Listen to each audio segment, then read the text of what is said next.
describes the vast creatures that leave tracks visible from orbit, which we never quite described in Heorot.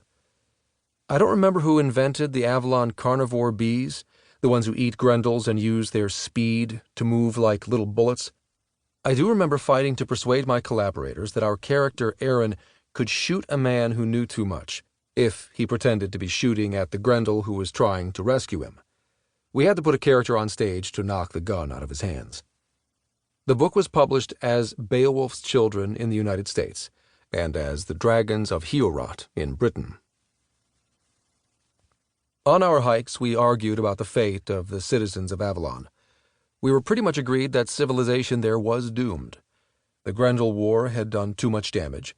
The younger Avalonians, the Starborn, weren't making new tools. Their orbital ship was deteriorating, along with the ship's computer. Jerry wanted to write a romance. We wrote a novelette set between the first two books, The Secret of Black Ship Island, and sold it on the internet. Here, a new life form was born, the Cthulhus. And eventually we found a way to rescue the Godsons, the youngest generation of Avalonians. But by then, Jerry had developed a tumor in his brain. They had to burn it out with converging lasers. Afterward, it developed that Jerry couldn't write anymore. He could dream, he could plan, he could interact and criticize when we spun our dreams, but sitting down to write became impossible. We worked in Jerry's living room, spinning plot lines and redirecting them, generating characters and interactions, making underground maps. We kept Jack Cohen involved, using Skype to link England and California, but Jack had become ill too. Jerry had a stroke. We kept working. He was recovering.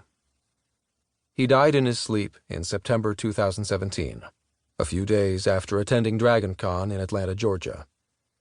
Starborn and Godsons was nearly finished by then, and fully plotted to the end.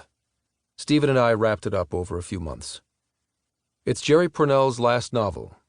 Jack Cohen has passed on. Stephen and I are at work on other projects.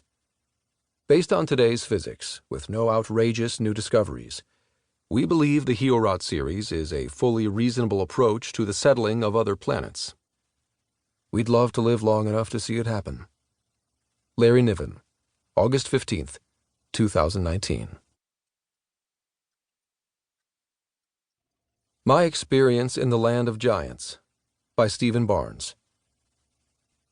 I had written several novels with Larry Niven when he and his partner, Jerry Pournelle, asked me if I'd be interested in the idea of a novella. I listened and thought it was appropriately brilliant, given the guys who had generated it. I also knew something else. They had just come off a run on the New York Times bestseller list, and this was one hell of an opportunity for me. Multiple purposes, all dovetailing. The most obvious career possibility was a chance to stand on their shoulders, use their lightning as my own. Another is that Jerry, as an individual, was, at that time, arguably the smartest human being I'd ever met. More than a little intimidating, and I wanted to see what it was like to interact with that mind more closely. And the third is that together, Larry and Jerry were an extraordinary team.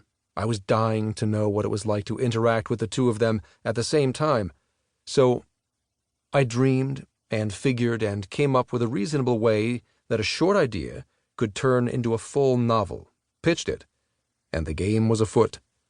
A couple of times a week, for over a year, I would travel to Larry or Jerry's house, usually Jerry, I recall. He had the better designed workspace for collaboration. Take notes, discuss the story, and then go away and write. I brought the text back on disc or paper, and then the fun really began. You see, Jerry enjoyed teaching and lecturing, but also just a bit of terrorizing. And I was intimidated half to death. I'm not sure how many human beings have ever had the experience of having two world-class authors, one on either side of the room, tearing up their writing simultaneously. Larry would do it with relative compassion, but Jerry was having entirely too much fun. "Ah, we're murdering Barnes's precious prose," he'd cackle, bent over his typewriter. "Barnes, was your mother frightened by a gerund?" Ah, memories. There were times it was so brutal I drove home crying. But I wouldn't quit. I knew that if I could hang in there, I'd learn lessons no school in the world could teach me. I also knew Jerry suffered fools less gladly than anyone I'd ever met.